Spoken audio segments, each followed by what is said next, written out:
on a des enseignants qui ne sont pas forcément très au courant et très formés à ce qu'ils peuvent faire avec leurs élèves dans les établissements. Je crois que c'est une des premières, des grandes difficultés. Alors maintenant, il y a le 2 CASH qui est en place depuis quelques années. Peut-être que, enfin, j'espère que grâce à ça, on va avoir plus d'enseignants formés.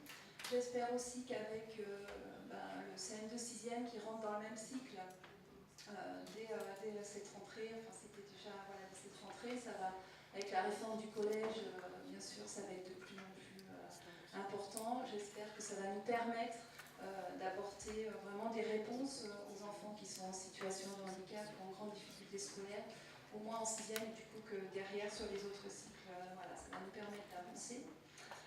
Juste vous faire part de, alors pas de difficulté, mais peut-être d'incohérence du système.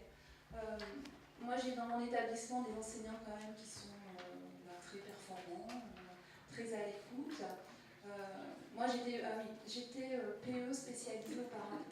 Voilà, ça peut peut-être expliquer certaines choses aussi, en tout cas une approche particulière dans l'établissement. Donc j'ai des enseignants qui sont à l'écoute, tellement à l'écoute que, par exemple, cette année, on avait un élève dyspraxique depuis longtemps. Alors j'ai cru comprendre en élémentaire, mais en tout cas en 6e, 5e, les enseignants essayaient de faire que cet enfant soit reconnu handicapé. La famille ne le souhaitait pas. Les enseignants disaient bah, écoutez, il ne le souhaite pas, donc nous on ne va rien faire pour lui. Donc j'ai dit non, ça ne fonctionne pas comme ça. On ne va pas rien faire pour lui. Il avait été évalué par Paul Ressources ASH, il me semble, par rapport à ses difficultés. Donc j'ai réussi à faire que des choses se mettent en place en classe, avec un ordinateur, enfin une pédagogie adaptée, etc. Et puis la semaine dernière, alors nous on a des choses très techniques dans le second degré, il fallait remonter les notes pour Notanet pour le brevet des collèges, donc je remonte toutes mes notes pour toutes mes classes de 3e, et là subitement je vois un bloquant. Alors je me dis mince, qu'est-ce qui se passe? Un bloquant, pourquoi un bloquant? Donc je vais voir ce qui se passe sur cet élève, et c'était celui-là. Et oui, évidemment, un bloquant, puisque cet élève, dans de nombreuses disciplines, était non évalué. Mais pour le brevet des collèges, il faut remonter des notes.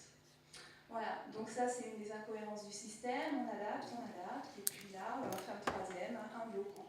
Voilà. Donc il a fallu aller voir les équipes, dire qu'est-ce qu'on fait? Il a fallu remonter des notes. Donc, voilà, ça c'est une des incohérences. Une deuxième, oui. J'étais... Comment? Fonconnier. Il faut savoir que dans le second degré, on a des commissions d'affectation de cas particuliers, post-3e ou post-seconde, vers des réorientations, vers des lycées professionnels ou lycées généraux. On a donc eu un cas à traiter vendredi d'un élève qui avait eu un parcours très particulier.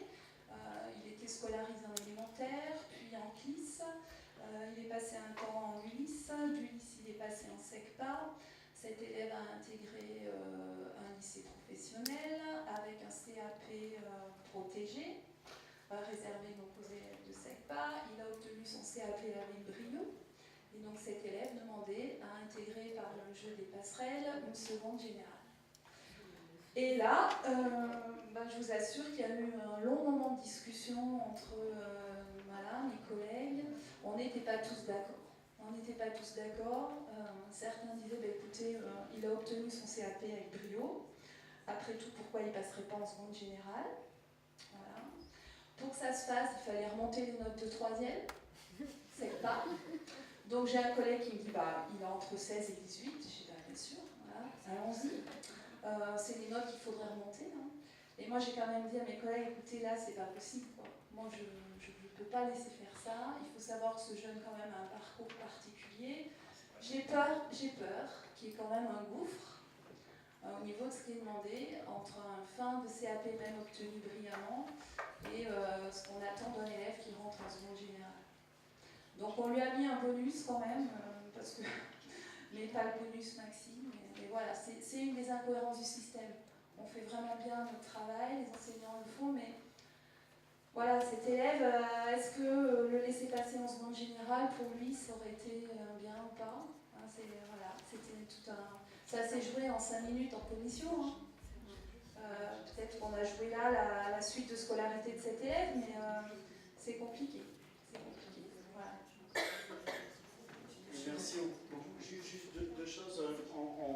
bien qu'on a quand même encore un système qui est à côté du système. Il y a des décalages, parce qu'on ne sait pas faire mieux, hein, mais il va falloir améliorer ça. Je ne suis pas sûr qu'on ait le temps d'échanges immenses avec la salle. En conséquence, si vous avez des questions, soit avec un fil Twitter S-Thomasé, tout attaché, S-T-H-O, etc., soit avec un petit papier, vous me faites passer des questions, des remarques, et j'essaierai de les synthétiser pour les passer, et éventuellement, même si on a fini à 4 heures et que tout n'est pas traité, on peut essayer aussi de répondre ou de continuer la discussion sur d'autres supports. Odile ?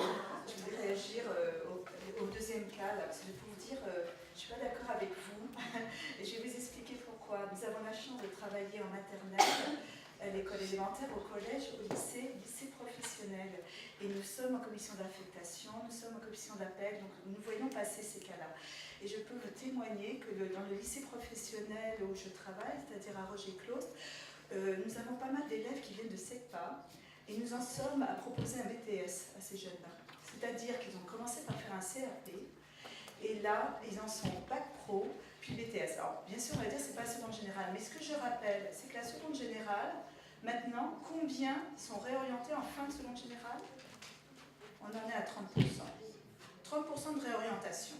Donc, la passerelle d'orientation n'est plus seulement en troisième, mais largement en seconde générale, où on casse bien les élèves en seconde générale. Ce n'est pas la faute des professeurs, c'est le fait qu'on arrive dans un milieu, c'est un peu le problème ensuite entre la terminale et la faculté, où les jeunes, il y a cette autonomie, la méthodologie n'est pas du tout installée au niveau du travail dans l'autonomie, et on a plein de jeunes, en particulier les garçons, comme par hasard, qui ont du mal en seconde générale. Moi, je pense que là, il y a du travail à faire, qui est là, les enseignants, ils peuvent venir en supplément en seconde générale, parce que c'est pas normal qu'on arrive à un tel taux d'échec. Donc, après 2 CP, je suis d'accord, l'élève, il n'a pas eu le temps, il n'a pas acquis du tout cette méthodologie d'autonomie. Mais si on avait des enseignants qui faisaient vraiment s'occuper en seconde générale de l'accueil des élèves différents, ça fait longtemps que je demande qu'il y ait des enseignants qui entraînent des élèves au collège et au lycée, aux aménagements mis en place au brevet comme au bac, et là je parle des enfants bien sûr en situation de handicap, mais tout simplement aussi ceux qui sont en difficulté et qui auront des aménagements. Et on n'a pas un enseignant supplémentaire. Alors j'entends qu'il y a ces nouveaux postes qui sont créés, mais il en faut un minimum par structure, et je dirais 2 dans les lycées. Voilà, il nous faut des gens qui aident au niveau de la méthodologie sur les enfants, soit différents, soit tout simplement qui, à la fin du premier trimestre, on se dit mais celui-là, il est noyé, parce qu'on les connaît. Et les passages CM2 6e, 3e seconde, il y a eu des progrès de fait, mais 3e seconde, ça ne va pas du tout. Ok, mais comme tu as attaqué un peu fort, je vais te dire, tu es dans le monde des bisounours. C'est-à-dire que peut-être que l'école primaire a, depuis Jules Ferry, pas Luc, Jules, une vocation d'éduquer tous les enfants au lire, écrire, compter. Le collège, il ne sait pas trop où il habite, on est en train de le réformer, mais le lycée, c'est clair, il n'a jamais été fait pour faire réussir tout le monde. Il est là pour repérer des élites et pour faire échouer les autres. Et c'est vrai qu'on est en train tout de suite de faire cette énorme transformation, de faire un lycée pour tous et de faire une une université pour tous, puisqu'on a besoin d'une réussite au moins au niveau licence pour tous les étudiants. Et c'est cette énorme transformation que tu soulignes, Odile, et qui est que là, pour le coup, les enseignants se trouvent face quasiment à une injonction paradoxale. Et je vous renvoie au texte demeuré dans Le Monde à peu près l'an dernier, qui est très bien fait.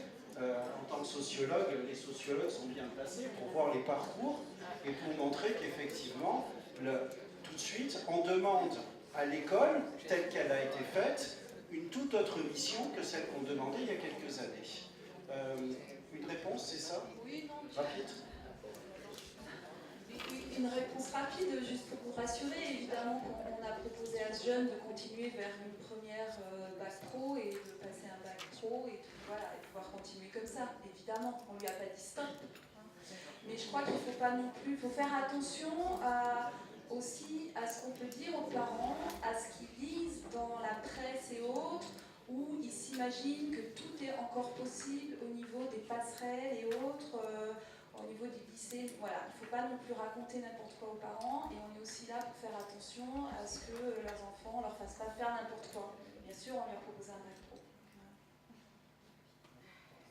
On a dans notre département une Ulysse où il y a 100% de réussite au CAP, alors que les élèves en filière générale à côté, enfin filière professionnelle, sont loin d'avoir 100% de réussite, alors qu'ils sont plus performants. Donc on a ces décalages qu'il va falloir réguler. Un autre professionnel de l'entre-deux, qui est lui à l'interface entre l'école et les familles, c'est l'enseignant, c'est l'AVS, AESH. Est-ce qu'on a des AVS ou AESH qui pourraient témoigner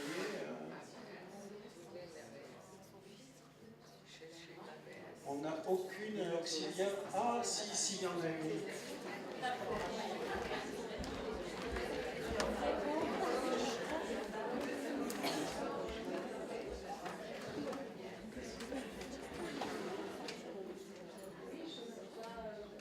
Juste peut-être nous dire ce qui fait difficulté dans ce métier, parce que moi je vous trouve à certains moments sérieusement écartelé entre ce que peut faire l'enfant et ce qu'on lui demande de faire.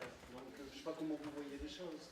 Oui, puis écartelé, il y a des moments où, dans les textes, il est dit qu'on ne doit pas faire remplacer donc ni les éducateurs, ni les enseignants. Et en fait, dans la réalité, on fait un petit peu d'éducatif quand on aide l'enfant et qu'on lui apprend à mettre sa veste tout seul. Ou aussi, quand l'enseignant il est pris avec tous les autres élèves et qu'il est devant